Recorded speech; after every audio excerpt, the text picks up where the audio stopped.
What exactly is enough sleep? While the very function of sleep is still debated by scientists, we do know that it is necessary to function efficiently and productively. After all, we spend 24 years of our lifetime sleeping. Researchers have tested how much is required each night by assigning groups of people to 4, 6, and 8 hours of sleep over extended periods of time.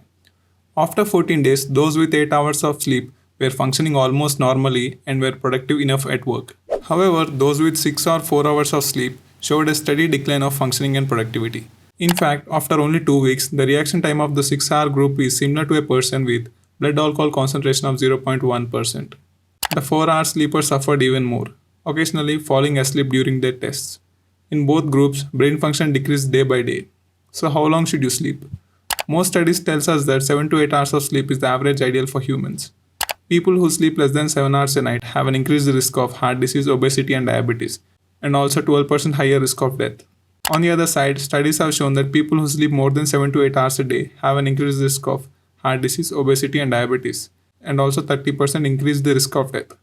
So too much sleep may also be a bad thing. Keeping all these things aside, there are people who are exception to these things.